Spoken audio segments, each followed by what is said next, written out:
नमस्कार, स्वस्थ किसान में आपका स्वागत है। आपके साथ मैं हूं अंजू सिंह। दोस्तों, गांव हो या शहर, दोनों ही परिवेशों में बहुत कुछ बदल रहा है। लाइफस्टाइल, खाने पीने की आदतें और उम्र के हिसाब से हमारे शरीर की जरूरतें भी। यदि बात करें शरीर की या इसे संभाल कर रखने वाली हड्डियों की समस्या की, तो कभी कम, कभी तेज, कभी इतना तेज कि ना चला जाए, उठा भी ना जाए। जी हाँ, आज के परिवेश में घर घर की कहानी ये हो गई है। यदि बात करें गठिया रोग की, तो एक सर्वे के मुताबिक हर 6 में से एक व्यक्ति को ये रोग हो रहा है। इसके अलावा स्पॉन्डिलाइटिस, पार्किंसन जैसी भी समस्याएं आम हो गई हैं। तो फिर कमी कहाँ है, क्या करें? क्या जोड़ों के दर्द के लिए कोई वैकल्पिक चिकित्सा भी है? अभी आपको बता दें कि परसों यानी 8 सितंबर को दुनिया भर में फिजियोथेरेपी दिवस मनाया गया। इसीलिए आज के अंक में हम विशेषज्ञों से इस खास विधा के बारे में समझने की कोशिश करेंगे। ये भी समझेंगे कि शरीर के जोड़ों में अकड़न ना हो, और अगर होती है तो इसमें फिजियोथेरेपी की क्या भूमिका है। ये भी जानेंगे कि एक्टिव रहने के लिए आप किस तरह से फिजिकल एक्टिविटी कर सकते हैं और किस प्रकार से रोगों में फिजियो स्पेशलिस्ट की आवश्यकता होती है। इसे कब और किससे करवाना चाहिए, कितना करवाना चाहिए, आइए नजर डालते हैं आज के विषय पर। तो आज का विषय है दर्द से छुटकारा पाने का विज्ञान, बिगड़े सेहत में भर दे जान। अगर आप भी जोड़ों की समस्या से ग्रस्त हैं, चलने, खड़े होने, हिलने डुलने के दरमियान दर्द हो रहा है, पीठ में दर्द से परेशान है, फिजियोथेरेपी के बारे में कुछ पूछना चाहते हैं, तो आप हमें फोन कर सकते हैं हमारे टोल फ्री नंबर्स पर 1800-113060। दूसरा नंबर भी नोट कर लें 1800-113061। इस फोन पर आपको बता दें कि कोई पैसा नहीं लगेगा, टोल फ्री नंबर है। तो आपकी समस्याओं के समाधान के लिए आज हमारे स्टूडियो में 2 बड़े विशेषज्ञ हैं जो हमारे साथ हैं। आइए उनसे आपकी मुलाकात करवा देते हैं। हमारे साथ डॉक्टर एएस मूर्ति जी हैं। सर, स्वागत है आपका कार्यक्रम में। आप एम्स दिल्ली में ट्रॉमा सेंटर में फिजियोथेरेपिस्ट हैं और आपने इसमें डॉक्टरेट भी किया है। आपसे हम समझेंगे कि जोड़ों के दर्द में फिजियोथेरेपी की क्या भूमिका है और जोड़ जब हमारा साथ छोड़ने लगे तब हमें क्या करना चाहिए। एक बार फिर से स्वागत है आपका। और साथ ही एम्स दिल्ली में न्यूरोलॉजी विभाग के फिजियोथेरेपिस्ट डॉक्टर राहुल शर्मा, जिनसे हम समझेंगे कि न्यूरो फिजियोथेरेपी के इलाज की आवश्यकता किसे होती है, कब होती है और इसे कैसे किया जाता है। बहुत बहुत स्वागत है डॉक्टर राहुल आपका भी कार्यक्रम में।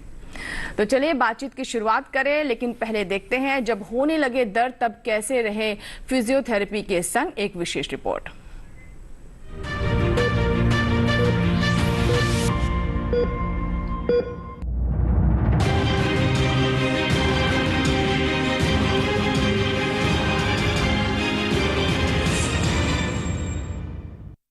ये है हमारी हड्डियां। फिर चाहे छोटी बड़ी हरकतें हों, उठने, बैठने, काम करने के तरीके हों, तेज चलने, दौड़ने और सीढ़ी चढ़ने जैसी बातें, इन तमाम हरकतों में हड्डियों की महत्वपूर्ण भूमिका होती है। हड्डियों के बिना हम जीवन की कल्पना तक नहीं कर सकते। गौरतलब है कि हमारी हड्डियां कमजोर तब हो जाती है जब इसमें मौजूद इन टिश्यूज में खनिज की मात्रा की कमी हो जाती है, और खनिज की कमी होते ही क्या होता है, हड्डियां कमजोर होने लगती है और आप ऑस्टियोपोरोसिस यानी झिरझिरी हड्डियों के शिकार हो जाते हैं। फिर एक ऐसा वक्त आता है, एक ऐसा समय आता है जब जरा सी भी चोट लगने पर चटाक से टूट जाती है आपकी हड्डियां। इसलिए खान पान में सुधार लाइए, प्रोटीन का सेवन कीजिए और हाँ, एक्सरसाइज भी करते रहिए। ये सारी सलाह विशेषज्ञ भी देते हैं। आपको बता दें कि आपके हड्डियों में दर्द और सूजन तो कई कारणों से हो सकते हैं, लेकिन लगातार काम करने से, तनाव से, टेंशन से बहुत देर तक अगर आप कुर्सी पर बैठे रहते हैं तो आपको सर्वाइकल हो सकता है, बैक पेन हो सकता है और जोड़ों में दर्द जैसी समस्याएं हो सकती है। और ऐसी समस्याएं तो अब कम उम्र में भी सामने आने लगी है।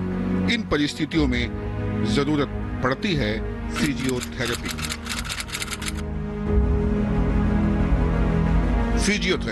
जी हाँ, आज के जमाने में फिजिकल हेल्थ आपके जीवन का एक जरूरी हिस्सा बन चुका है। अब वो जमाना लद गया जब फिजियोथेरेपी का उपयोग केवल हड्डी और जोड़ों के दर्द को भगाने में किया जाता था, मालिश वगैरह करके की जाती थी।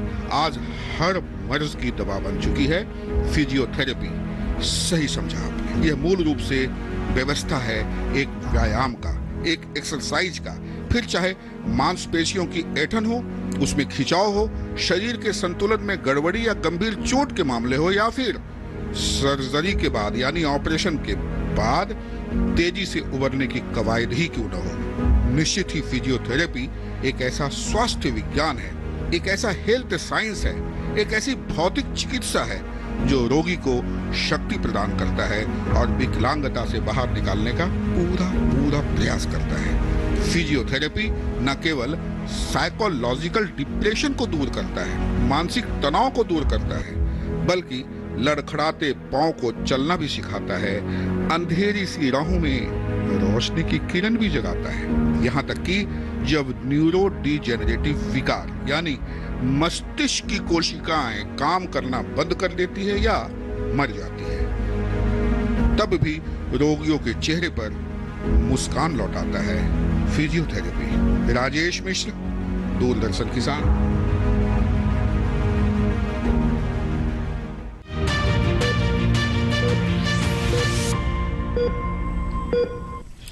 तो एक ऐसा विज्ञान जो बिना दवाइयों के लौटाता है मुस्कान, एक ज्ञानवर्धक रिपोर्ट आपने अभी देखी। चलिए बातचीत की शुरुआत करते हैं डॉक्टर मूर्ति, सबसे पहले हम आपसे बात करते हैं, जैसे कि हमने अभी हाल में फिजियोथेरेपी दिवस मनाया और इसलिए इस बारे में और बात करना महत्वपूर्ण हो जाता है, क्योंकि फिजियोथेरेपी की जब हम बात करते हैं तो अक्सर हम सोचते हैं कि ये मसाज, एक्सरसाइज या फिर किसी चोट के बाद रिकवरी के दौरान थोड़ी इसकी ज़रूरत पड़ती है, उतने इसको गंभीरता से नहीं समझते या जानते नहीं। क्या कहना चाहेंगे इसके बारे में?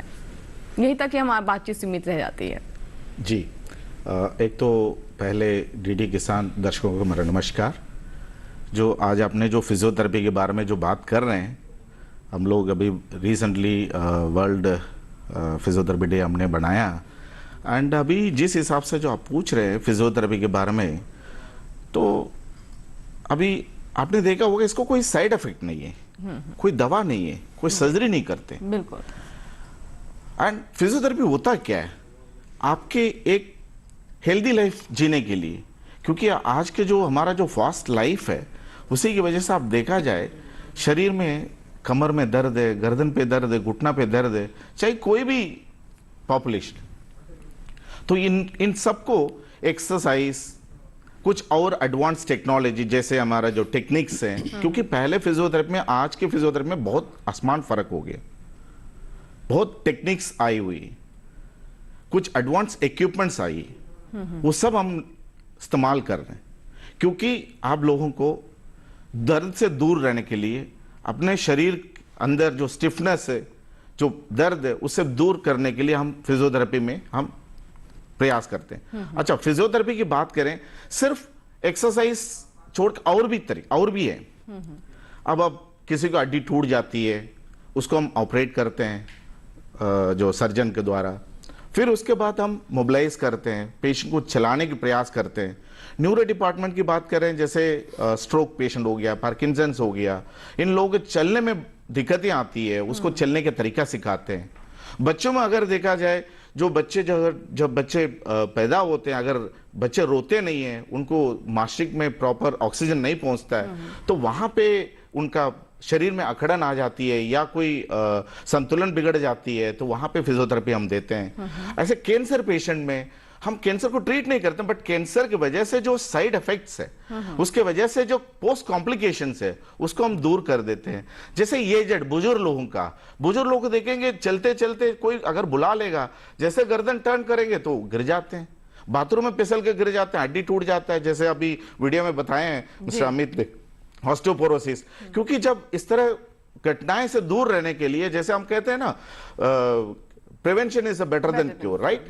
तो हम इलाज करने से पहले आप बचा के रखो अपने को, तो उसकी तरीके से हम टेक्निक इस्तेमाल करते हैं। तो यहाँ पे हम और विचार से हम बताएंगे क्या क्या इलाज हम किस की बीमारी का हम कर सकते हैं। जी बिल्कुल। और जैसा कि आपने बताया कि फिजियोथेरेपी का मतलब सिर्फ इतना नहीं है कि आप स्वस्थ रहने के लिए कुछ एक्सरसाइजेस कर रहे हैं, बल्कि कई बड़ी बड़ी बीमारियों के साथ भी फिजियोथेरेपी की ज़रूरत पड़ती है। जैसा आपने बताया कैंसर के मरीज़, तो ये नहीं कि वो कैंसर का ट्रीटमेंट करता है, लेकिन उसके साथ जो कई तरह की समस्याएं आ जाती हैं, शरीर ठीक से आपका काम करे, आप में स्टिफनेस ना हो, अकड़न ना हो, इस तरह की चीज़ों को दूर करने के लिए फिजियोथेरेपी की बहुत महत्वपूर्ण भूमिका है।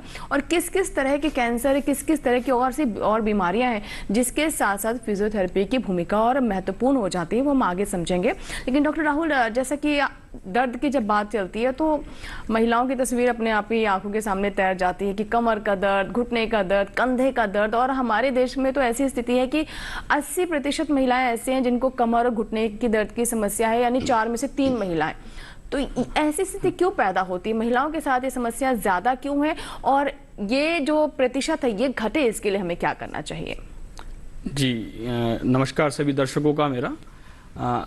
ये बहुत एक उभरती हुई बीमारी हमारे सामने आ रही है कि जितने भी हमारी महिलाएं होती है, जितनी हमारी माँ बहनें हैं, इनको पेन बहुत ज़्यादा रहने लगा है।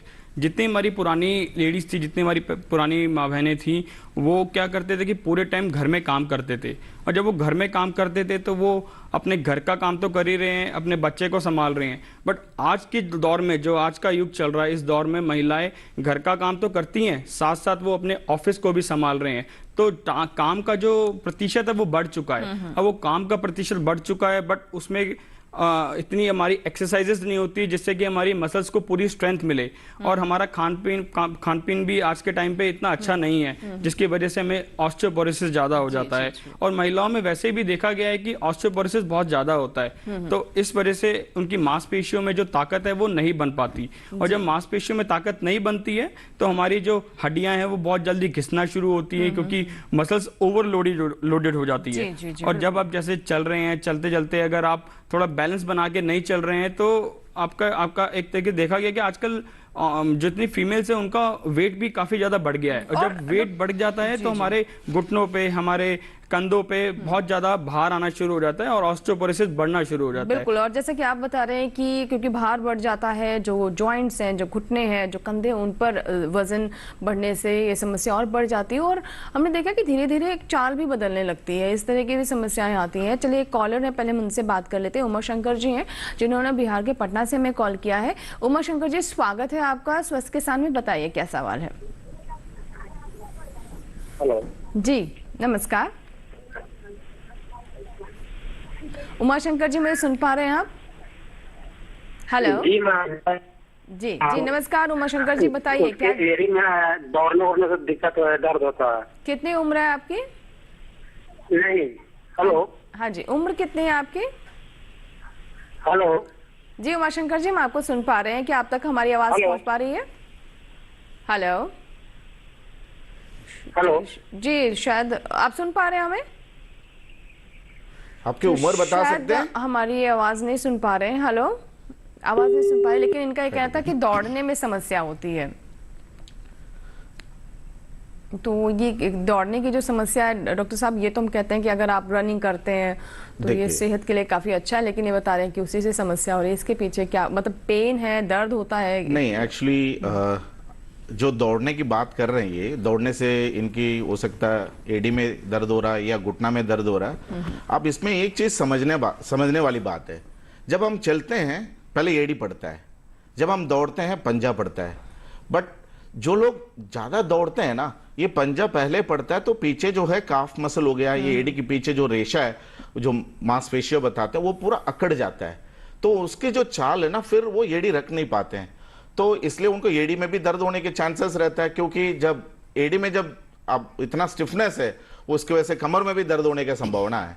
तो यहाँ पे क्या हमारा जो एडवाइस है, आप प्रॉपर उसको स्ट्रेचिंग करिए, दौड़िए, कोई दिक्कत नहीं। हो सकता आप फौज में ज्वाइन करें या फिर अपने को फिट करने के लिए, फिट रखने के लिए आप जो है दौड़ रहे हैं, दौड़िए। बट दौड़ने के पहले कुछ ऐसे स्ट्रेचिंग एक्सरसाइज है, काफ मसल्स का स्ट्रेचिंग एक्सरसाइज है, वो आप वहां पे आसपास आपको कोई फिजियोथेरेपिस्ट होंगे, उनके पास एक सलाह लीजिएगा, वहां पे कैसे काफ मसल को स्ट्रेचिंग किया जाए, या फिर सोलियस एक मसल है उसको कैसे स्ट्रेचिंग किया जाए, एक हैमस्ट्रिंग मसल है उसको कैसे स्ट्रेचिंग किया जाए, एक थाई मसल वो कैसे स्ट्रेचिंग किया जाए। ये सारा एक बार जो है हर मसल्स को 10-10 बार आप स्ट्रेचिंग करके फिर दौड़िए। फिर उसके बाद आपके शरीर के अंदर जो फ्लेक्सिबिलिटी मेंटेन रहेगा। जी जी, मैं इसी चीज में ऐड करना चाहूंगा कि देखिए क्या होता है कि आज का जो दौर है वो दिखावे का है कि हाँ, अगर मेरा ये दोस्त भाग सकता है तो मैं क्यों नहीं भाग सकता। तो हम उसको देख के उसको भागना शुरू कर देते हैं, जबकि आपकी मांसपेशियों की स्ट्रेंथ उतनी नहीं है। सबसे पहले हमें ये ध्यान रखना चाहिए कि हमें अपनी पहले मांसपेशियों की स्ट्रेंथ बढ़ानी है, तभी कुछ ना कुछ एक्सरसाइज आगे बढ़ाना शुरू करना है। ये नहीं कि आप जिम गए, आपने सीधा ही 5 किलो का वजन उठाया और एक्सरसाइज शुरू कर दी, आप अगले दिन बेड पे लेट जाएंगे, आपके मांसपेशियों में इतना ज्यादा सोरनेस आ जाएगा, इतना ज्यादा दर्द होने लगेगा कि आप 15 दिन तक दोबारा एक्सरसाइज कर ही नहीं पाएंगे। तो हमें ये जरूर समझना है कि पहले हमें इनिशियल लेवल से स्टार्ट करना है, छोटी छोटी एक्सरसाइजेस करनी है। जैसे डॉक्टर साहब ने बताया कि हमें पहले स्ट्रेचिंग एक्सरसाइजेस करनी है, स्ट्रेचिंग के साथ हमें थोड़ा मसल्स को स्ट्रेंथनिंग एक्सरसाइज में लेके जाना है। पहले कम भार के साथ स्टार्ट कीजिए, कम दौड़ लगाना शुरू कीजिए। जरूरी नहीं कि आप स्टार्टिंग से ही दौड़ना शुरू कीजिए, सबसे पहले तेज चाल चलिए। अगर आप तेज चाल चलेंगे तो आपकी धीरे धीरे मांसपेशियों में ताकत बढ़नी शुरू होगी। जब आप तेज थोड़ा और चलने लगेंगे तो उसके बाद फिर धीरे धीरे आप थोड़ा जॉगिंग करना स्टार्ट कीजिए, सीधा रनिंग नहीं करिए। धीरे धीरे इस चीज को बढ़ाएंगे तो आप मांसपेशियों में देखेंगे कि ताकत बढ़ चुकी है, और जब ताकत बढ़ चुकेगी तो आपको अपने आप से फील होगा हाँ मेरा दर्द भी कम हो गया है और मैं भाग भी सकता हूँ। जी जी बिल्कुल। तो ये आपने जो बताया कि पहले स्ट्रेंथ गेन करना बहुत जरूरी है, यानी आपकी जो मांसपेशियां हैं उनमें ताकत आए, वो मजबूत हो, तभी आप लंबा दौड़ने का प्रयास करें या फिर जो वेट ट्रेनिंग की आप बात कर रहे हैं अचानक करेंगे तो उसका जो असर है वो नकारात्मक होगा और राहत की बजाय आपको नुकसान हो जाएगा, आपको दर्द हो जाएगा। डॉक्टर मूर्ति, जैसा कि हम ये भी जानते हैं कि हमारे देश में ये भी बहुत बड़ी समस्या है कि स्लिप डिस्क की समस्या हो गई, सर्वाइकल हो गया, इसके अलावा हम देख रहे हैं कि आर्थराइटिस की भी समस्याएं काफ़ी प्रिवेलेंट हो गई हैं, ऑस्टियोपोरोसिस की जिसकी आप बात कर रहे थे। तो ऐसे में क्या करना चाहिए? मतलब ये जो केसेस जो बढ़ रहे हैं इसके पीछे वजह क्या है और कैसे इनके सिम्टम्स को समझे और हमें ना हो, ऐसी स्थिति में ना पहुंचे। जैसे आप कह रहे हैं prevention is better than cure, यानी कि बचाव बेहतर है इलाज से, तो क्या करना चाहिए? बिल्कुल सही है। आज देखा जाए हर घर में ना किसी किसी के जो है गर्दन दर्द, कमर दर्द, घुटना दर्द है, चाहे वो स्पॉन्डिलाइटिस है चाहे आर्थराइटिस है। अल्टीमेटली क्या है, जॉइंट्स जो है ज्यादा घिस रहा है। तो इसका अगर देखा जाए 80% हमारा पोस्चरल इशू है, पोस्चरल केयर करना बहुत जरूरी है। अच्छा, दूसरा डिस्क बल्जी पीआईवीडी, जो अब तो सबको पता है, सबको पीआईवीडी होता क्या है। अगर किसी को कमर से दर्द, पैर में दर्द आ गया, वो सीधा कहते हैं सciatica प्रॉब्लम है। तो ऐसे नहीं है। हर रेडिएटिंग पेन, हर कमर से पंजे तक अगर दर्द आ गया, वो sciatica नहीं है। उसको डिफरेंशियल डायग्नोसिस, आपको प्रॉपर ऑर्थोपेडिशियन डॉक्टर के पास जाना चाहिए या फिर वहां फिजियोथेरेपिस्ट के पास जाना चाहिए, प्रॉपर एवेल्युएशन करना चाहिए। क्योंकि आज के जो हमारा लाइफस्टाइल है, किसी की भी अगर एमआरआई किया जाए उसमें सबको डिस्क बल्ज मिलेंगे, वो फिजियोलॉजिकल चेंज जैसे, क्योंकि हमारा जो बॉडी स्टाइल है, जो हमारा जो वर्किंग स्टाइल है, सिटिंग जॉब है, तो इस पे क्या है, डिस्क थोड़ा बहुत बल्ज होती है। डजंट मैटर वो डिस्क बल्ज आपको इरिटेट कर रहा हो, इसके प्रॉपर एवेल्युएशन होती है। मसल्स पावर हम चेक करते हैं, सेंसरी कहां पे सुनपन है, क्या आपको चला के देखते हैं वो क्या दिक्कत है। तो ये सब प्रॉपर एवेल्युएशन करने के बाद जो है लाइन ऑफ ट्रीटमेंट शुरू होती है। अब आर्थराइटिस की बात कर रहे हैं, जैसे गोड़ों में दर्द है, उसमें दो तरह की आर्थराइटिस होती है, एक ऑस्टियो आर्थराइटिस, एक रोमेटॉइड आर्थराइटिस है। Osteoarthritis due to the ageing factors है, या आर्टिकुलर सरफेस डैमेज होना, वो भी क्यों हो रहा है। अब आप देखेंगे सबका जो कंप्लेंट है, वो कहते हैं हमारे पास जितना भी मरीज आते हैं वो कहते हैं सीढ़ी चढ़ने में उतरने में हमारा घुटना में दर्द हो रहा है। जी, जी, जी। तो बेसिक आप देखिए, सीढ़ी चढ़ना उतरना मतलब जब घुटना मोड़ेगा तो आपके जॉइंट में बहुत फ्रिक्शन हो रहा है, एंड घुटना के ऊपर जो कटोरी है वो आपको ऊपर ताई बोन के ऊपर बहुत ज्यादा घिस रहा है। तो कहीं ना कहीं ताई मसल टाइट है। उस ताई मसल्स को आप 2 स्ट्रेचिंग करके देखिएगा, वो आपको तुरंत इंस्टेंट रिलीफ मिलेगा। चलिए, तो बहुत अच्छी बात बताई आपने। और मैं तो सर आपसे भी कहूंगी कि कुछ छोटी मोटी जो बैठकर आप हमें एक्सरसाइज ऐसे बता सकते हैं आगे कार्यक्रम में, वही बताइए। बहुत सारे दर्शक देख रहे हैं, आप ऑफिस में है, घर में है, कटाई करने के बाद खाली बैठे हैं, तो उस वक्त ये स्ट्रेचिंग एक्सरसाइज आप कर सकते हैं। जैसे आप बता रहे हैं कि थोड़े से में बहुत जल्दी राहत हो जाती है। लेकिन एक कॉलर है सुनील कुमार हमारे साथ, आइए उनसे हम बात करते हैं। भोपाल मध्य प्रदेश से हैं। सुनील जी, आप मुझे सुन पा रहे हैं? जी नमस्ते मैम। जी नमस्कार, बताइए क्या सवाल है मैम? मेरा सवाल ये था, मेरी 36 एज है, मुझे कमर में दर्द रहता है, काफी ट्रीटमेंट कराया, जब तक टेबलेट लेता हूँ उसके बाद में वापस पेन किलर दे देते हैं, उसके बाद में दर्द चालू रहता है, वापस हो जाता है खत्म होने के बाद। और दूसरा सवाल सर मेरा ये था कि मेरी मम्मी की भी 30 नहीं, पहले आपके बारे में बात कर लेते हैं। आपको पहले जो समस्या आप बोल रहे थे कमर दर्द है, जी जी, तो इस पे क्या सिर्फ कमर में दर्द या दर्द नीचे भी आ रहा है, पैर के नीचे? नहीं नहीं, नीचे नहीं सर, बस यहीं पे कमर में अच्छा, ज्वाइंट पे। ये आपको कौन सा एक्टिविटी ऐसे करते हैं दर्द बढ़ जाती है? सर ज्यादा जैसे वजन उठाने पर दर्द ज्यादा। अच्छा, आपको कौन सा पोजीशन है, क्या आपका करने से दर्द आराम हो जाता है? क्या कौन सा फैक्टर, जैसे लेटने से आराम हो जाती है, बैठने से आराम हो जाती है? सर लेटने पे नहीं होता, बस आराम हो जाती है। जी जी। तो कहना इस पे क्या है, क्योंकि मैं क्यों पूछ रहा हूं, इसमें भी हम जो है डिफरेंशिएट करते हैं। जैसे आपने बोला लेटने से आराम मिल जाता है, जी जी। सुबह उठते तो आपको क्या अकड़न महसूस होता है या दर्द बिल्कुल? सर हल्का सा दर्द रहता है साइड में, कमर। अकड़न तो नहीं रहता, ऐसा लग रहा है झुकने से दिक्कत होती है? जी जी जी जी सर, होती हाँ, है। तो इस पे आप कहना, क्योंकि देखिए अब जब कमर दर्द की बात कर रहे हैं, इसमें जो ये पहले भी हमने वो उस मांसपेशी का नाम लिया था हैमस्ट्रिंग। जो हैमस्ट्रिंग जो थाई मसल, थाई के जो पीछे मसल है, वो जब पुल करेगा ना, आपका जो कमर है ना पीछे की तरफ टिल्ट होती है, तो वो भी 1 mm की भी अगर बात करेंगे तो ये आपको डिस्टर्ब करेगा। तो आप दवा तो लीजिएगा, बट साथ साथ आप कुछ अच्छे फिजियोथेरेपी क्लिनिक पे आप जाइए, प्रॉपर फिजिकल एवेल्युएशन करेंगे वो, क्योंकि आपको बोलने से दवा खाना वो दूसरा, एक आपको लेटा के चला के बैठा के जब आपको जांच करेंगे तो इससे पता चलेगा आपको क्या वाकई मांसपेशियों में तकलीफ है या कोई नर्व इरिटेशन तो नहीं हो रहा। तो इसको आप सही फिजियोथेरेपिस्ट के पास जाइए, क्लिनिक पे जाइए, या कोई वहां सरकारी हॉस्पिटल होगा वहां पे भी फिजियोथेरेपिस्ट मौजूद होते हैं, तो वहां जरूर जाइएगा। आप उसको तरीके से बिल्कुल आपको 100% रिलीफ मिल जाएगा। डॉक्टर राहुल, आप भी कुछ कहना सर दूसरा हाँ सवाल सुनील ये जी, था। मैं आपसे और एक अपनी चीज- मदर के बारे में भी कुछ पूछना चाहते जी हैं जी सर? जी। बताइए सर मेरा दूसरा सवाल ये था, मेरी मॉम के जो पैर में ना घुटने में दर्द रहता है, वो दोनों घुटनों में, उसके हाँ, लिए आपके मदर की एज कितनी है सुनील जी? आपके मदर की एज कितनी है? आप सुन पा- 62 सर। हाँ 62। देखिए ये कॉमन है इस एज पे कि ऑस्टियोआर्थराइटिस हो। आप अपनी मदर को छोटी छोटी मैं एक्सरसाइजेज आपको बता रहा हूँ, जो समझा रहा हूँ, आप वो कराएंगे और 10 से 15 दिन उस चीज को कराएंगे तो आपको काफी लाभ होगा। आपने क्या करना है, एक तकिया लेना है, उस तकिए को दोनों घुटनों के नीचे लगाना है, ठीक है, और घुटनों से प्रेशर लगाना है तकिए पे और उसको रोक के रखना है, उस प्रेशर को रोक के रखना है, 10 तक गिनती गिननी और छोड़ देना है। तो उससे क्या होगा कि जो आपकी मांसपेशियां जो उनकी हो जो लूज हो रही है वो थोड़ी टाइट होनी शुरू होंगी। जब टाइट होनी शुरू होगी तो हमारे मांसपेशियों में ताकत आनी शुरू होगी। ताकत आएगी, वो ये नहीं 1 या 2 दिन का खेल नहीं होता है ताकत आना। ताकत आने का मतलब है कि धीरे धीरे मसल्स में स्ट्रेंथ आएगी। तो इस चीज को आप 10 से 15 दिन करवाइए। साथ साथ थोड़ा सा हैमस्ट्रिंग की, जैसे डॉक्टर साहब बता रहे थे कि आपने क्या करना है, पैर को पकड़ना है, उनको कहना है कि पैर को पकड़ें और घुटने को छाती की तरफ लगाएं, और जब वो छाती की तरफ लगाएंगे तो उसको रोकना है अपने 10 तक गिनती गिनने तक, और फिर नीचे करना है। इसी को 10 बार एक पैर से और 10 बार दूसरे पैर से लगाए करिए। ये दोनों एक्सरसाइजेस करिए सुबह शाम 20-20 रिपीटिशन के साथ, काफी लाभ होगा। कितने बार करना है सर इसे? 20-20 रिपीटिशंस करना है सुबह शाम एटलीस्ट 10 to 15 डेज। अच्छा चलिए। और सर अब जैसे कि हम कह रहे, अभी आपने कुछ तो बातें बताई भी, लेकिन ऐसे छोटी मोटी कुछ एक्सरसाइज में बता सकते हैं अभी की जो हम आम दिनचर्या में भी कर सकें? जी क्या होता है कि हम आजकल क्या करते हैं कि हम बहुत टाइम लैपटॉप पे बैठते हैं, बहुत टाइम हम फोन पे लगे रहते हैं। यहाँ तक कि आपने देखा होगा कि आजकल हम गाड़ी चला रहे हैं तब भी हम फोन आगे मैप लगा के उस पर काम कर रहे होते हैं, जबकि इट इज़ वेरी रिस्की। ठीक है, तो उसमें क्या होता है, हमारी जितनी सर्वाइकल की मसल्स होती हैं बहुत ज़्यादा खराब हो जाती हैं, उसमें स्पाज्म आ जाता है, उसमें टाइटनेस आ जाती है। तो उसके लिए एक छोटी एक्सरसाइजेज है जो कि आप जब भी आपको टाइम मिले आप आराम से करिए, you will feel very much relax. आपने दोनों हाथों को इस तरीके से अपने माथे पे लगाना है और माथे पे हाथ की तरफ धक्का लगाना है।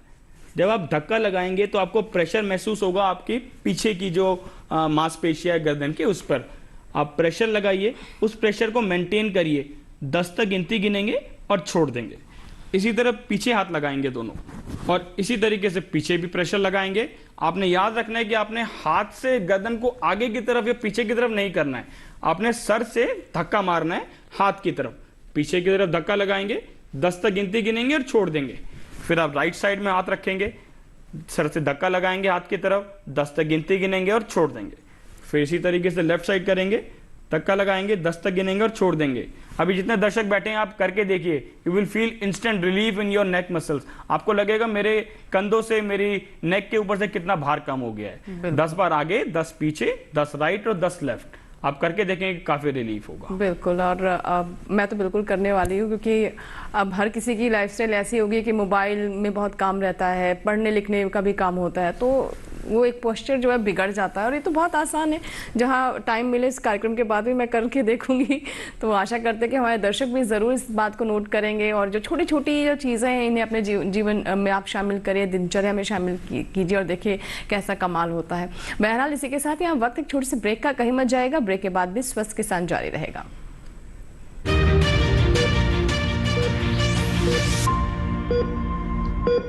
लहलहाती फसल, भरे पूरे खेत खलिहान, हर किसान का बस यही अरमान। लेकिन प्रकृति पर किसका जोर? कभी बारिश, कभी बिजली, कभी ओला, कभी सूखा, तो कभी कीट पतंग का प्रकोप कर दे नुकसान कमर तोड़। भैया खेती में तो जोखम रहता ही है, अब क्या करें? अब प्रकृति का कोनो उपाय है का? प्रकृति का तो नहीं, मगर नुकसान का उपाय है। अच्छा? हाँ, AIC से फसल बीमा। फसल बीमा? मतलब मामूली सा प्रीमियम दो और बड़ी चिंता से मुक्ति पाओ। अरे वाह! AIC से अपनी जरूरत अनुसार कोई फसल बीमा चुने, जैसे प्रधानमंत्री फसल बीमा योजना। बुआई से लेके कटाई तक प्राकृतिक आपदा से सुरक्षित रहे किसान। भरपाई हो पूरी अगर फसल का हो नुकसान, जब AIC का है साथ दो, ना डर ना फिक्र की बात। Agriculture insurance company of India limited. AIC।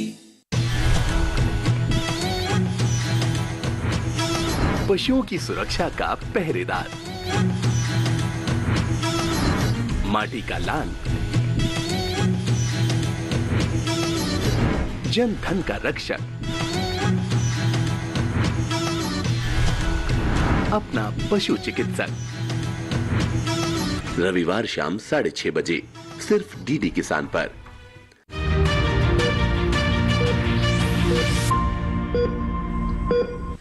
Break के बाद एक बार फिर आपका स्वागत है स्वस्थ किसान में। आज हम बात कर रहे हैं फिजियोथेरेपी की और इसके लाभ के बारे में।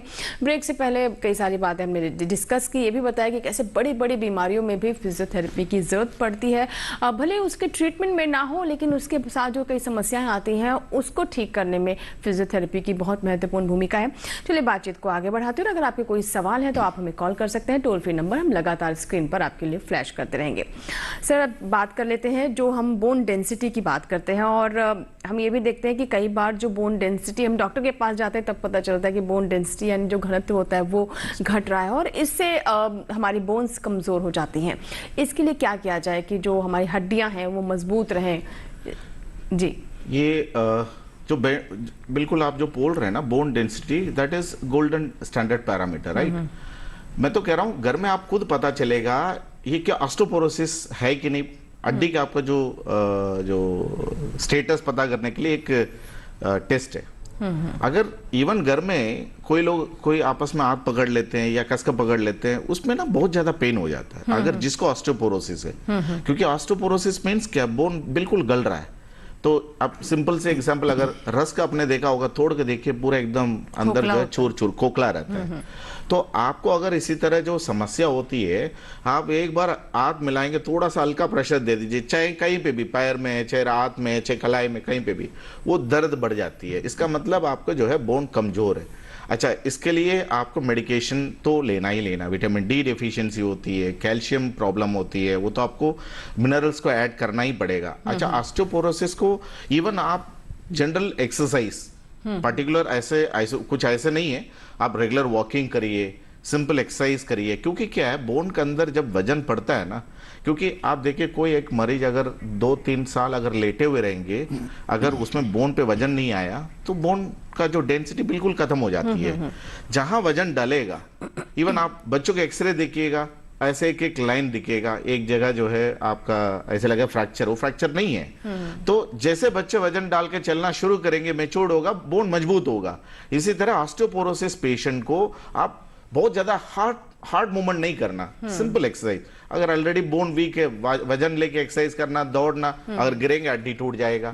तो इसलिए उसको प्रिकॉशन लेना होगा। सिंपल वॉकिंग करिए, सनलाइट में बैठिए, प्रॉपर एक्सरसाइज करिए, माइल्ड स्ट्रेचिंग करिए, दवा लीजिए, जो ऑर्थोपेडिशियन का एडवाइस फॉलो करिए, तो फिर आप हेल्दी लाइफ लीड सकते। एंड खान पीन के ऊपर ध्यान देना, जैसे आजकल आरओ सिस्टम है, आरओ सिस्टम को बिल्कुल जो है वो पानी आपको और हड्डी को खराब कर देगा। WHO बिल्कुल रेकमेंड करते हैं ये नहीं लेना चाहिए। तो पानी के ऊपर ध्यान दीजिए, खाने पीने के ऊपर ध्यान दीजिए, हरा सब्जी ज्यादा खा लीजिए, क्योंकि ये सब आपके बोन को भी जो है मजबूत करने में एक कामयाब होते हैं। तो एक्सरसाइज के साथ साथ खान पीन बहुत ध्यान देना पड़ेगा, साथ मेडिकेशन भी आपको देना। डॉक्टर साहब, जैसे कि आप कह रहे हैं कि कैल्शियम, विटामिन डी और बच्चों के बारे में भी आपने बताया कि बच्चों की हड्डियां जैसे जैसे वो चलना शुरू करते हैं वो मजबूत होने लगती हैं, लेकिन हम देख रहे हैं कि बच्चों में भी आजकल समस्याएं आ रही हैं। सनलाइट से इतना ज़्यादा एक्सपोजर नहीं है, बच्चे बहुत ज़्यादा धूप में अब नहीं निकलते हैं, या फिर कहें इस तरह का हमारी लाइफस्टाइल हो गई है, बच्चों को भी विटामिन डी की डेफिशिएंसी हो रही है। क्या बताना चाहेंगे इसके बारे में? डोज कितनी होनी चाहिए अडल्ट में और जो बच्चे हैं उसमें किस तरह का फ़र्क रहना चाहिए? तेरे मेडिकेशन तो डॉक्टर एडवाइस करेंगे, ये हमारा पार्ट नहीं है। हमारा पार्ट ये है फिजियोथेरेपिस्ट, एक्सरसाइज के बारे में हम समझाएंगे क्या क्या करना चाहिए। क्योंकि आजकल आप बोल रहे हैं बिल्कुल, बच्चों को आप देखेंगे, कल भी हमने देखा बच्चे 5th 6th स्टैंडर्ड को कमर दर्द हो रहा, कंधे में दर्द हो रहा, क्योंकि वो बैग कैरी करने का पोजीशन है। वो जो लास्ट पिछले 2 साल से आपने कोविड में देखा हुआ सब ऑनलाइन स्टडी है। अब आमतौर पर हमारा गर्दन जो है सही ढंग से रहेगा, उसका वजन कोई ज्यादा नहीं 3 किलो 4 किलो होगा। थोड़ा सा भी आप एंगल बढ़ाओगे तो वजन बढ़ जाएगा। तो कहने का मतलब आपको पोस्चरल केयर करना होगा, प्रॉपर एक्सरसाइज करना होगा, स्ट्रेचिंग करना होगा, स्ट्रेंथनिंग करना होगा, वो सारा डिजाइन किया। क्योंकि एक एक्सरसाइज सबको बराबर नहीं होता। आपको क्या समस्या, आइसोलेटेड आपको क्या प्रॉब्लम है, वो फिजियोथेरेपिस्ट असेस करेंगे, अकॉर्डिंग डिजाइन करेंगे आपको क्या फिजियोथेरेपी करना, क्या एक्सरसाइज करना, क्या इलेक्ट्रोथेरेपी अप्लाई करना, तो उसका अनुसार आप फॉलो करिएगा। आप बिल्कुल मजबूत मतलब हेल्दी लाइफ लीड कर सकते हैं। जी बिल्कुल। अब एक कॉलर है सुबे जी हमारे साथ फोन लाइन पर। सुबे सिंह है। हेलो हेलो हेलो जी, नमस्कार, सुन पा रहे हैं आप मुझे? हेलो जी सुबे सिंह साहब, बताइए क्या सवाल है आपका? हेलो जी सर, हम सुन रहे हैं, आप अपना सवाल बताइए। जी नमस्कार। हाँ जी, सुन रहा हूँ जी, आपको तो है जी। मेरी कमर में दर्द रहता है, एक तो कमर में दर्द रहता है। कमर में दर्द रहता है, कितनी उम्र है आपकी? हेलो जी, मेरी कमर में दर्द रहता है। एज कितनी है आपकी? एज कितनी है सर? और घुटने में भी रहता है। क्या उम्र क्या है? उम्र हाँ जी, उम्र कितनी है आपकी? एज 65। हाँ, जैसे कमर दर्द को तो कारण बहुत है। 65 की। हाँ ठीक है 65 है। 65 ठीक है। एक तो कमर दर्द तो कई कारण है। इवन वो चीज हम समझाने चाह रहे थे, अगर जिसको पंजे में ना फ्लैट फुट है, आजकल बहुत कॉमन हो गया, ये पंजे फ्लैट फुट होने से भी ना उसको जो, क्योंकि अगर हम अपने शरीर की बात कर रहे हैं, एक लाइन ऑफ ग्रेविटी होती है, वो अगर थोड़ा सा भी आगे पीछे हो जाएगा ये सारी समस्या आ जाएगी। फ्लैट फुट है, फिर घुटना अपने में आपस में लड़ रहा है, या वो सकता जो है थोड़ा सा झुके हैं, वो सकता गर्दन आगे आ रहा, तो ये सारे चीज ना, क्योंकि कमर दर्द एक टर्म है, एक वर्ड है, बट इसके पीछे कारण बहुत है। जी। हो सकता मसल टाइट हो सकता लिगामेंट लैक्सिटी है। अब फीमेल्स की बात करो, प्रेग्नेंट के बाद कमर दर्द होती है, घुटनों में दर्द होता है। हाँ, तो उसमें क्या लिगामेंट लैक्सिटी हो जाती है, सैक्रोइलियक जॉइंट है वो लैक्सिटी हो जाती है। तो पहले डायग्नोस करना होगा, प्रॉपर असेसमेंट करना होगा उसका अकॉर्डिंग, क्योंकि हम सीधा बोल देंगे उल्टा लेटो एक पैर ऊपर उठाओ, ये जनरली यही होती है, बट आज बिल्कुल चेंज हो गया। जी बिल्कुल। अब आपको हैमस्ट्रिंग टच करना होगा, हो सकता है एक मायोफेशियल रिलीज बोलते हैं, एक शरीर में ना हर मसल से आपस में एक जुड़ती है, डीप फेशिया बोलते हैं, उस डीप फेशिया को जो है रिलीज करना होता है। हो सकता है आपका कोई ऑपरेशन हुआ होगा, हो सकता है अगर लेडीज का अगर बात करें यूट्रस निकाल देते हैं, उसकी वजह से भी कमर दर्द होती है, उसका रीजन फाइंड आउट करना, क्योंकि आज एक टेक्निक आई हुई है विजुअल मैनिपुलेशन है। तो ये सारी टेक्निक एडवांस हो चुकी है। अब आप जब तक फिजियोथेरेपिस्ट पास नहीं जाएंगे, सिर्फ वही है, आजकल यूट्यूब में देख के आप एक्सरसाइज करते रहते हैं। नहीं, बिल्कुल ये ठीक नहीं है। बिल्कुल सही नहीं है। जब तक आप किसी विशेषज्ञ से ना मिले, ये बेहतर नहीं होगा। आप डॉक्टर ना बने, कोई डॉक्टर रहने दीजिए, और उसका आपको नुकसान उल्टा हो जाएगा। सुबह जी, एक दर्शक हमारे साथ फिर से जुड़ गए फोन लाइन पर, उनका एक सवाल बाकी रह गया था। जी सुबह जी बताइए। हेलो। हाँ जी सुबह जी बताएं। हाँ, मैं ये कह रहा हूँ, डॉक्टर साहब बोलो ना जी कि ये कमर में दर्द है, हाथों की उंगलियों में दर्द है, और राइट पैर में जो घुटनों में दर्द है, पैर की में दोनों में उंगलियों में भी दर्द है। कमर में दर्द है, राइट लेग के घुटने में उनके दर्द है, यही कह रहे हैं आप? देखिए जी, मैं सुबह सिंह से बात करना चाहूँगा कि क्या होता है। देखिए, ये जो एज बता रहे हैं 65, ये 65 साल की जो उम्र है ना, ये है रिटायरमेंट की एज।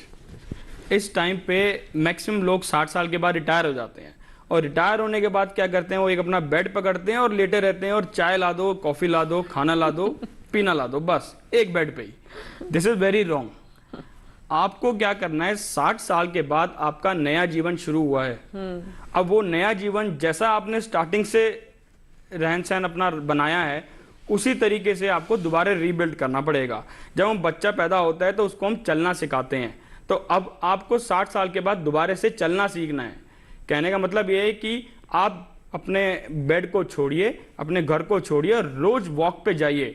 ठीक है, माना आपके दर्द है, पहले इस दर्द को एक अच्छे क्वालिफाइड फिजियोथेरेपिस्ट से मिलिए और उस दर्द का निवारण ढूंढिए और उसको दर्द को ठीक कराइए, और आउट ऑफ द बेड हो जाइए। मतलब कि रोज सुबह जाइए, सैर कीजिए, थोड़ी जो हमारी कसरत होती है हाथ पैरों की वो कीजिए, जैसे डॉक्टर साहब ने बताया हैमस्ट्रिंग की स्ट्रेचिंग कीजिए, जो छोटी छोटी हमारी मसल्स है एक अच्छे फिजियोथेरेपिस्ट से मिलिए, वो आपको अच्छे से गाइड करेगा कि आपके प्रॉब्लम किस वजह से, हो सकता है कि आपके डिस्क बल्ज भी आ रहा हो, आपका मोटापा हो, आपका पेट ज्यादा बड़ा हो तो डिस्क पे ज्यादा प्रेशर आ रहा हो, उसके वजह से पेन रेडिएट हो रहा है। इसका मतलब कि कहीं ना कहीं नर्व के ऊपर कंप्रेशन है, तो उस कंप्रेशन को एक्सरसाइज के द्वारा भी निकाला जा सकता है। तो आप एक अच्छे थेरेपिस्ट से मिलिए और बेड को छोड़िए और वॉक करिए। बिल्कुल, तो चुस्त दुरुस्त रहना है तो थोड़ा सा आपको कष्ट देना होगा अपने आप को, लेकिन ये कष्ट जो है इसके बहुत सकारात्मक प्रभाव आप देख पाएंगे अपने जीवन में। तो बेहतर यही है कि अगर आप लंबा जीना चाहते हैं, स्वस्थ जीना चाहते हैं, क्वालिटी ऑफ लाइफ चाहते हैं, तो उसके लिए कुछ प्रयास तो आपको करने ही होंगे। और जैसा कि डॉक्टर राहुल बता रहे हैं कि मोटापा हमारे ऊपर चढ़ता रहता है, तो घर में ही रहकर हम किस तरीके से एक अच्छी लाइफस्टाइल को अपनाने के साथ अपने शरीर को भी स्वस्थ रख सकते हैं। स्ट्रेचिंग एक्सरसाइज कौन कौन सी हो सकती है, फिजियोथेरेपी आप अपने घर में कैसे रह के कर सकते हैं, आइए देखते हैं उस पर एक हमारी एक क्लिप।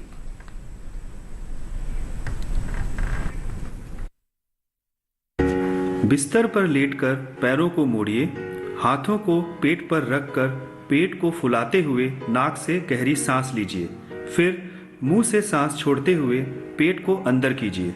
यह प्रक्रिया को 10 से 15 बार कीजिए। यह एक्सरसाइज कोर मसल्स एक्टिवेशन के लिए है। कमरे में किसी भी कोने के सामने खड़े होकर वीडियो के अनुसार हाथ को दीवार पर रखकर छाती को आगे की तरफ ले जाइए और 5 सेकंड तक रोकिए। इस प्रक्रिया को 10 से 15 बार दोहराइए। इस एक्सरसाइज से आपके कंधों की मांसपेशियों में खिंचाव होगा। वीडियो के अनुसार एक हाथ से स्टूल को पकड़ें तथा दूसरे हाथ को सर के ऊपर रखें और गर्दन को सीधा रखते हुए नीचे की ओर मोड़ें। ऐसा करने से आपकी गर्दन की मांसपेशियों में खिंचाव महसूस होगा। यह प्रक्रिया दूसरी तरफ के लिए भी करें और इसे 10 से 15 बार दोहराएं।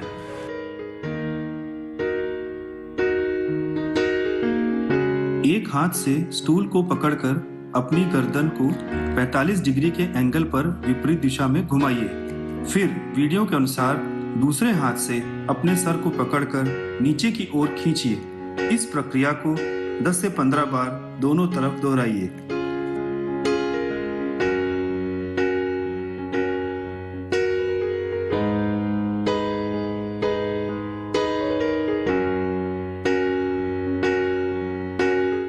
वीडियो के अनुसार अपने दर्द वाले हाथ को मेज पर रखिए और कलाई को ऊपर की ओर उठाकर उससे 1 केजी का डंबल अथवा 1 लीटर पानी की बोतल को पकड़िए और उसे नीचे की ओर ले जाइए।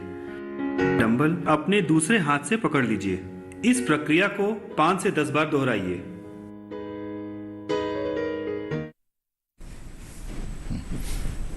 तो देखा आपने कितनी छोटी छोटी एक्सरसाइजेज हैं जिन्हें आप घर में कर सकते हैं और इसमें कोई बहुत मेहनत नहीं लगनी, बहुत टाइम नहीं लगना, बहुत एफर्ट्स नहीं लगने, लेकिन जैसा कि हम बता रहे हैं कि इसके फ़ायदे बहुत हैं, जैसे डॉक्टर मूर्ति, डॉक्टर राहुल हमें बता रहे हैं तमाम बातें। और एक कॉलर है, पहले हम उनसे बात कर लेते हैं और फिर सर ये जो एक्सरसाइजेज हमने अभी दिखाई है इसके बारे में और विस्तार से बात करेंगे। रुपेश कुमार है फोन लाइन पर। हेलो। हेलो जी रुपेश जी बताइए क्या समस्या है? हाँ जी, मेरा सवाल मेरी माँ के लिए था। जी उनकी जो एज है अप्रॉक्स 50 ईयर्स है जी, तो उनके जो घुटने में है ना बहुत पेन होती थी, तो हमने एक्सरे करवाया था, तो उसमें जो दोनों हड्डियां जो है ना उनके बीच में जो स्पेस होता है वो कम हो गया है। ये बताइए आपके मदर वर्किंग है या हाउसवाइफ है? हाउसवाइफ है वो। ठीक है, तो ये जो एक्सरे आपने कराया खड़े होके कराया कि लेटा के कराया? ये लेटे हुए पोजीशन में था। लेटे हुए पोजीशन पे। ठीक है, देखिए जो उम्र है ना 50 एक गिनती है, उसमें आप ये मत सोचे 50 वाले का हड्डी बहुत ज़्यादा गली, ऐसा नहीं है। आप इसमें भी वंस अगेन मैं वही चीज़ बता रहा हूँ, उनको समस्या यही होगी, सीढ़ी चढ़ने उतरने में समस्या होगी, क्योंकि जब हड्डी जो है आपस में लड़ना, मतलब ये समझ लीजिए ताई के ऊपर जो आपकी जो ताई के ऊपर जो मांसपेशियां उसके नीचे अटैचमेंट होती है, जब वो सिकुड़ना शुरू करेंगे आपस में लड़ता है, जब मूवमेंट करते हैं घिसाई ज्यादा होती है, क्योंकि इसके अंदर जो शॉकर की तरफ जो काम कर रहा है, जो मेनिस्कल हो गया, ये सारे चीज ना बहुत रबिंग हो रहा है ना। तो यहां पे आप एक्सरसाइज तो करना पड़ेगा, स्ट्रेचिंग एक्सरसाइज करना पड़ेगा। अच्छा, एक और भी देखना पड़ेगा, पंजे में भी अकड़न है, क्योंकि अगर ये लोग तो बिल्कुल अवॉइड कर दिए हैं, स्क्वाटिंग करना, इंडियन टॉयलेट यूज करना छोड़ दिए हैं, क्योंकि जब घुटना दर्द हो जाता है सीधा सीधा हम वेस्टर्न टाइप एडवाइस करते हैं। ठीक है, ये जरूरी है, क्योंकि लाइफस्टाइल मॉडिफिकेशन करना बहुत जरूरी है, अदरवाइज और डैमेज होगा। बट इसका आप, क्योंकि जब ऑर्थोपेडिशियन के पास गए, एक्सरे कराए, तो आप अपने मन से तो नहीं किए, डॉक्टर के पास गए, उन्होंने एक्सरे लिखवाया, दवा लिखवाए, फिजियोथेरेपी भी रेकमेंड किया होगा, किया हुआ सर? अभी फोन लाइन पर नहीं है। अच्छा, तो अगर फिजियोथेरेपी नहीं रेकमेंड करें तो आप प्लीज फिजियोथेरेपिस्ट पास जाइए, वो भी थोड़ा देखिएगा। आजकल क्या है ना, अगर हिंदुस्तान का अगर बात करें, हार्डली हमारे पास 12,000 फिजियोथेरेपिस्ट है, हमारा आबादी कितना है अभी? सिर्फ 12,000 है, तो इसलिए थोड़ा लैक ऑफ फिजियोथेरेपिस्ट है। बट आप जब भी जाएंगे फिजियोथेरेपिस्ट, उनसे क्वालिफिकेशन देख लीजिएगा, बोर्ड में जरूर लिखा होगा। झोला छाप के पास मत जाइए, क्योंकि आजकल मशीन खरीद के ऑन ऑफ करना कोई बड़ी बात नहीं है, बट आप वहां पे ऐसे मत जाइए, क्योंकि मशीन लगा के छोड़ देंगे। यहाँ पे क्या प्रॉपर आपको फिजियोथेरेपी एक्सरसाइज, स्ट्रेचिंग एक्सरसाइज, जहां जरूरत होगा स्ट्रेंथनिंग एक्सरसाइज करना होगा, तो ये आप बिल्कुल, तो एक्सपर्ट के पास जाएं। एक्सपर्ट पे जाना जरूरी है। यही एक चीज मैं ऐड करना चाहूँगा, डॉक्टर साहब ने बहुत अच्छा बताया कि क्या होता है कि हम जो नॉर्मल पेशेंट्स हैं वो ऑर्थोपेडिशियन से मिल तो लेते हैं, उनको एक्सरे दिखाते हैं, वो अपना एडवाइस करते हैं, बट वो साथ साथ डेफिनेटली एडवाइस करते हैं फिजियोथेरेपी के लिए। जब वो फिजियोथेरेपी एडवाइस करते हैं तो हमारे मैक्सिमम जितने भी मेरे दर्शक है वो जानते हैं इस बात को कि वो फिजियोथेरेपिस्ट के पास नहीं जाते। वो लगता है ये क्या कि हम ठीक है, हम तो एक्सरसाइज घर में कर रहे हैं, हमें एक्सरसाइज करने की जरूरत क्या, वो हमें एक्सरसाइज ही तो बताएंगे। बट नहीं, physiotherapy is a movement science. हम मूवमेंट्स पे काम करते हैं, कौन सी मूवमेंट किस डिग्री पे करनी है, किस तरीके से करनी है, कौन सी मांसपेशी आपकी कमजोर है, कौन सी मांसपेशी को हमें ताकत देनी है, एक फिजियोथेरेपिस्ट का काम है। हम आपको चलाना सिखाते हैं, बैठाना सिखाते हैं, किस तरीके से आपको अपने रोजमर्रा के काम करने हैं वो सिखाते हैं। तो वो चीज आप अपने आप से हाथ उठा के पैर हिला के नहीं कर सकते। तो एक क्वालिफाइड फिजियोथेरेपिस्ट से मिलिए, और जो डॉक्टर साहब बोलते हैं, जो ऑर्थोपेडिशियंस बोलते हैं, उनकी सलाह मान के फिजियोथेरेपिस्ट से जरूर मिलिए। बिल्कुल। और देखिए, जैसा कि आपने बताया कि हर किसी के साथ, हर किसी के ऊपर एक जैसी एक्सरसाइजेस काम नहीं करेंगे। आपके शरीर की क्या जरूरत है, आपकी समस्या क्या है, उसी के अनुसार ही आप ये एक्सरसाइजेस कर सकते हैं, और ये एक एक्सपर्ट, एक विशेषज्ञ ही बता सकता है। बहरहाल इसी के साथ ही हमारे लिए वक्त हो गया एक छोटे से ब्रेक का, लेकिन ब्रेक के बाद जब वापस आएंगे तो न्यूरो फिजियोथेरेपी के बारे में जानेंगे कि ये किस अवस्था में इसकी जरूरत होती है और क्यों इसकी उपयोगिता या फिर इसका महत्व बड़ी बड़ी बीमारियों में बहुत ज्यादा होती है। जानेंगे छोटे से ब्रेक के बाद।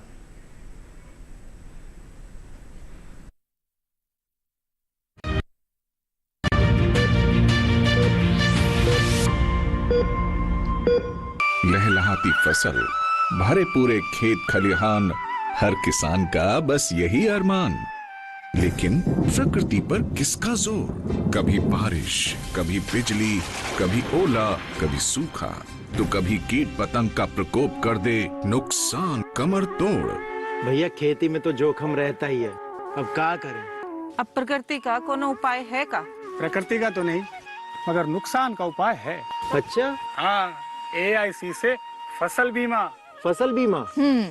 मतलब मामूली सा प्रीमियम दो और बड़ी चिंता से मुक्ति पाओ। अरे वाह! AIC से अपनी जरूरत अनुसार कोई फसल बीमा चुने, जैसे प्रधानमंत्री फसल बीमा योजना। बुआई से लेके कटाई तक प्राकृतिक आपदा से सुरक्षित रहे किसान। भरपाई हो पूरी अगर फसल का हो नुकसान, जब AIC का है साथ तो ना डर ना फिक्र की बात। Agriculture insurance company of India limited. AIC। खुशहाल होंगे खेत, पशु भी रहेंगे स्वस्थ, सरकारी स्कीम का होगा लाभ, जब एक्सपर्ट्स का मिलेगा साथ, किसानों के सवाल, विशेषज्ञों के जवाब, अब सिर्फ एक फोन कॉल पर। देखिए अपना खास प्रोग्राम।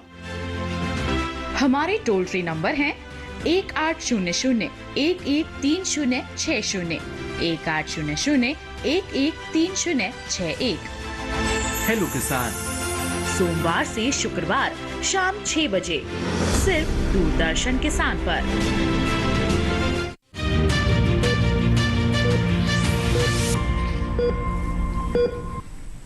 ब्रेक के बाद एक बार फिर आपका स्वागत है। आप देख रहे हैं स्वस्थ किसान। आज हम बात कर रहे हैं फिजियोथेरेपी की।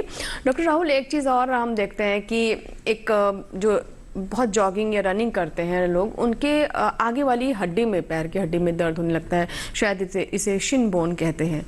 इसके बारे में क्या बताना चाहेंगे? हाँ, देखिए क्या होता है कि जब हम ज़्यादा जॉगिंग करते हैं तो कभी कभी हम देखते हैं कि हमारी जो आगे की हड्डी है उसको शिन बोला जाता है, इसमें पेन आना शुरू हो जाता है। तो उसके लिए आप एक अगर किसी क्वालिफाइड फिजियोथेरेपिस्ट से मिलेंगे तो उसके पास बहुत सारी टेक्निक्स होती हैं कि कुछ हम उसको मसल रिलीज टेक्निक उसको बोलते हैं कि जिस तरीके से हम जो उसके जो टाइटनेस आ गई है उसको हम ख़त्म करते हैं। उसकी बहुत सारी टेक्निक्स होती हैं। हमारे पास लेटेस्ट मोडालिटीज़ आजकल आ गई है, जिससे कि हम कभी लेज़र का अगर ट्रीटमेंट करना होता है तो हमारे पास लेज़र ट्रीटमेंट्स हैं। हमारे पास बहुत सारी अदर थर्मल मोडालिटीज़ हैं, उसके थ्रू हम उसका ट्रीटमेंट कर सकते हैं। और शील पेन कोई बहुत बड़ी समस्या नहीं है और ये बहुत अच्छे से चला जाता है। जी सर, आप कुछ कहना चाहेंगे? बस मसल इम्बैलेंस है, मसल इम्बैलेंस को बैलेंस करना। हर पेन के साथ यही इशू आती है, मसल इम्बैलेंस होती है। एंड अभी जो वीडियो में भी दिखाए, जो कोर मसल्स शरीर के अंदर एक जो पिलर मसल बोलते हैं, जो स्ट्रॉन्ग मसल बोलते हैं कोर, वो कोर अगर मजबूत रखेंगे तो आपके बॉडी के अंदर कोई भी अगर पेन को कंट्रोल करना, पेन से मुफ्त पाना है तो आपको कोर मसल स्ट्रेंथनिंग, क्योंकि आप एक बिल्डिंग भी बनाएंगे तो पिलर सही रहेगा तभी तो फ्लोर बढ़ेगा। तो कोर मसल्स के ऊपर काम करना है। जी बिल्कुल। और डॉक्टर राहुल, जैसा कि ब्रेक से पहले मैंने कहा था कि जो न्यूरो फिजियोथेरेपी है उसकी हम देखते हैं कि बहुत ज़्यादा ज़रूरत होती है, ख़ास तौर पर ऐसी बड़ी बड़ी बीमारियां हैं, अल्जाइमर है, डिमेंशिया, जिसमें याददाश्त की समस्या हो जाती है और पेशेंट की चाल भी बदल जाती है। कई बार हमने देखा है कि वो बॉडी मूवमेंट्स नहीं कर पाते ठीक से। क्या बताना चाहेंगे इसके बारे में? जी, ये बहुत अच्छा प्रश्न आपने पूछा है। इससे पता लगेगा कि एक्चुअली में फिजियोथेरेपी कितनी एडवांस हो गई है। एक वो पुराना दौर था जब सिर्फ फिजियोथेरेपिस्ट को समझते थे कि हाँ, हड्डी अगर टूट गई है तो उसके बाद हड्डी जुड़ गई है, उसके बाद मेरी मूवमेंट नहीं हो रही तो फिजियोथेरेपिस्ट के पास जाए। बट नहीं, अब हमारी फिजियोथेरेपी में बहुत ज़्यादा एडवांसमेंट आ गई है। फिजियोथेरेपिस्ट न्यूरो से लेके पेडियाट्रिक से लेके geriatrics, cardio, musculoskeletal, sports, everywhere all the physiotherapist are there. और जब बात आती है न्यूरो फिजियोथेरेपी की, तो जितनी भी हमारी कंडीशन है, जैसे स्ट्रोक हो गया, मल्टीपल स्क्लेरोसिस हो गया, आपने जैसे बात करी अल्जाइमर्स की, और पार्किंसंस हो गया, इन सब में फिजियोथेरेपिस्ट का बहुत बड़ा रोल है। क्या होता है कि देखिए, जब हमारे ये अपने अल्जाइमर्स की बात करी, अल्जाइमर्स में क्या होता है कि हमारे भूलने की जो समस्या आती है वो बहुत ज़्यादा आने लग जाती है। तो उसमें क्या होता है कि हम देखिए, फिजियोथेरेपिस्ट अल्जाइमर पेशेंट्स के लिए एक मिरर का काम करता है कि जैसे कि अगर आप क्या कर रहे हैं कि अगर आप जब चीज़ें भूलते जा रहे हैं तो आप अपनी मूवमेंट्स को रिस्ट्रिक्ट कर देते हैं। आप चलना भूल जाते हैं, आप कुछ रखा है तो आप उस चीज़ को भूल जाते हैं, तो आपकी सोचने की क्षमता थोड़ी सी डाउन हो जाती है। तो फिजियोथेरेपी इसमें बहुत अहम रोल निभाता है कि वो आपको फिर से दोबारा किस तरीके से चलना है, आपको किस तरीके से बैठना है, किस तरीके से हम पेशेंट्स को टास्क ओरिएंटेड मूवमेंट्स देते हैं, टास्क ओरिएंटेड एक्टिविटीज कराते हैं कि हमने जैसे बताया कि मैंने एक ताला उसको दे दिया और एक चाबी उसको दे दी, तो कितने बार उसने ताले को बंद किया उस चाबी से और खोला। ये सर्टेन फाइन मूवमेंट्स ट्रेनिंग है जो कि हम बहुत सारे पेशेंट्स को कराते हैं और काफी बिल्कुल फाइन मूवमेंट्स की आपने जो बात बताई, इसमें मैं बच्चों के बारे में भी आगे चर्चा करूंगी क्योंकि उनके भी ये जो स्किल्स हैं उसे डेवलप करने बहुत जरूरी होते हैं। लेकिन एक कॉलर है, पहले उनका हम सवाल ले लेते हैं। हेलो। हाँ हेलो। जी जी बताइए क्या सवाल है अमरेंद्र जी? हमारा सवाल ये है जी। हेलो कोई है ट्रीटमेंट का? सर आपकी आवाज बहुत धीमे आ रही है, थोड़ा ऊंचा बोले। बगल हिप से लेके नीचे तक वेग में दर्द होता है, कोई लोग कहते हैं कि साइटिक पेन है, मतलब वो नस संबंधी है, लेकिन ये होता तब है जब गैस ज्यादा बनता है। ये बता रहे हैं कि ऊपर से लेकर पैर तक, आप बता रहे हैं कूल्हे से लेकर नीचे पैर तक दर्द महसूस होता है आपको? ये जब गैस ज्यादा बनता है ना तभी ये दर्द होता है। इस पे गैस से कोई लेन देन कुछ नहीं है जी। अभी आपको समस्या बताइए, आपको कहाँ पे दर्द होता है? कहते हैं ऊपर कूल्हे से लेके पैर तक नीचे दर्द होता है, नीचे तक नस में, है ना? तो आपको क्या पलटी मार के बैठ सकते हैं?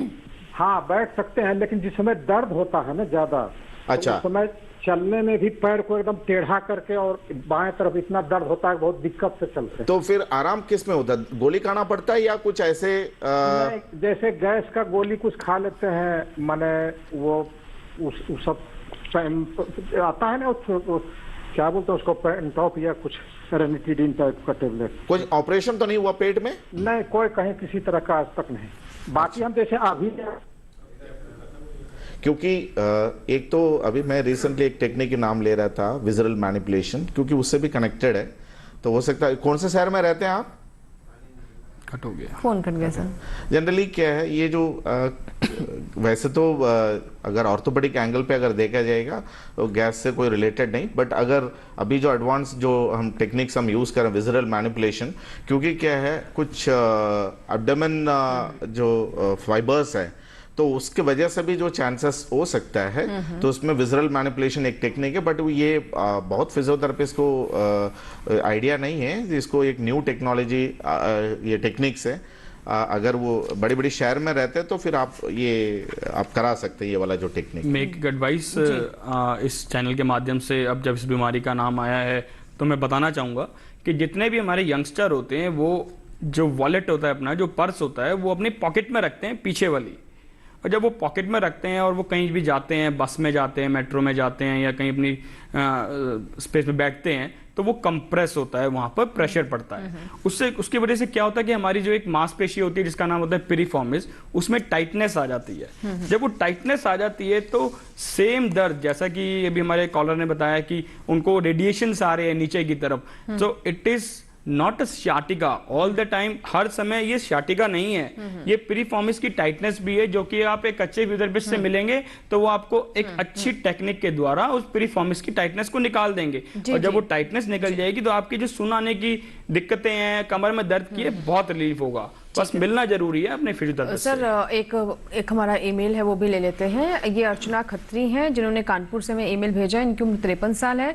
डॉक्टर ने गठिया बताया है, आयुर्वेद की दवा ले रही हैं, सेक और मालिश भी करें लेकिन आराम नहीं हो रहा है। और मैं बच्चों वाला जो एक सवाल पूछा था उससे भी मैं चाहूंगी आप जल्दी से बता दें। देखिए वो अभी जो सिस्टम ऑफ जो मेडिसिन है वो डिफरेंट है। एक आयुर्वेद है, सिद्धा या फिर इंग्लिश मेडिसिन है, तो सब तो आप लीजिएगा, बट साथ में तो आप फिजियोथेरेपी तो करना ही करना है, क्योंकि जिस हिसाब से जो आपको जो कंप्लेंट है गठिया है, तो उसको तो फिर फिजियोथेरेपिस्ट पर जाना पड़ेगा, जाके एक बार एवेलुएट अच्छा सर, और बच्चों के फाइन मोटर स्किल्स की भी हम बात कर लेते हैं जल्दी से, जिस पे हम चर्चा नहीं कर पाए थे। देखिए बच्चे की अगर बात कर रहे हैं, एक और मतलब डिफरेंट कंडीशन है इसके अंदर, सेरेब्रल पैल्सी भी होती है या फिर हाइपर एक्टिविटीज होती है, उसके लिए कुछ अलग फील्ड होते हैं जो स्पेशल एजुकेटर्स है वो हैंडल करते हैं हैं, कैसे इनको आई हैंड कोऑर्डिनेशन क्रिएट किया जाए, एंड ये जो फाइन मोटर एक्टिविटी की कैसे आजकल स्कूल में भी देखेंगे स्पेशल एजुकेटर 2 टीचर्स है। सेम हमारा जो इस प्रोग्राम के द्वारा मैं रिक्वेस्ट करना चाहता हूँ, इसमें एक फिजियोथेरेपिस्ट भी अगर पोस्ट कराया जाए, उसमें हम एवेलुएट और फिजिकल रिलेटेड हम एवेल्युएशन करेंगे ताकि इनके हेल्दी लाइफ को हम जो है जारी रखने के लिए। जी बिल्कुल, तो हेल्दी लाइफ जीने के लिए बहुत ज़रूरी है कि आप अब थोड़ा प्रयास अपने स्तर पर भी करें, और जैसे कि डॉक्टर राहुल कह रहे थे कि आलस को छोड़ें, बिस्तर छोड़ें, थोड़ी वॉक करें, जॉगिंग करें, स्ट्रेचिंग करें, ताकि आप स्वस्थ रहें और जो छोटे छोटे दर्द जो आपके बड़े हो जाते हैं वो स्थिति ही ना पैदा हो। बहुत बहुत शुक्रिया आप दोनों मेहमानों का, आप स्टूडियो में, डॉक्टर मूर्ति आपका भी, डॉक्टर राहुल आपका भी, और बहुत अच्छी जानकारी आपने हमारे दर्शकों तक पहुंचाई। दोस्तों, हम उम्मीद करते हैं कि आप विशेषज्ञों की सलाह से लाभान्वित हुए होंगे। पिछले सप्ताह जो हमारे पास मेल आए हैं उनके बारे में चलिए अब आपको बता देते हैं। पटना से 22 वर्षीय आभा सिंह ने पूछा है कि उनकी मां को लंबे समय से माइग्रेन की समस्या है, जिसके कारण काफी परेशान रहती हैं। पलवल से अंकित राणा का भी मेल आया है। उनका कहना है कि घुटने में जख्म हो गया है और बार बार इन्फेक्शन हो जाता है। दोस्तों, हमारी कोशिश होगी कि बहुत जल्द हम विशेषज्ञों के सामने आपकी समस्याओं को लेकर आए, जिसकी सूचना हम आपको कार्यक्रम से 2 दिन पूर्व टेलीविजन के माध्यम से दे देंगे। आप चाहे तो हमें पत्र भी लिख सकते हैं, ईमेल भी कर सकते हैं। हमारा पता नोट कर ले, स्वस्थ किसान, डीडी किसान, कमरा नंबर 7, दूसरी मंजिल, केंद्रीय कार्यक्रम निर्माण केंद्र, दूरदर्शन, खेलगांव, नई दिल्ली 110049। आप हमें ईमेल भी कर सकते हैं। हमारा ईमेल पता भी बहुत आसान है, swasthkisan@gmail.com। तो आज के लिए बस इतना ही। अगले सप्ताह फिर होगी आपसे मुलाकात। तब तक के लिए आप स्वस्थ रहें, मंगल रहें और दूरदर्शन किसान देखते रहें। नमस्कार।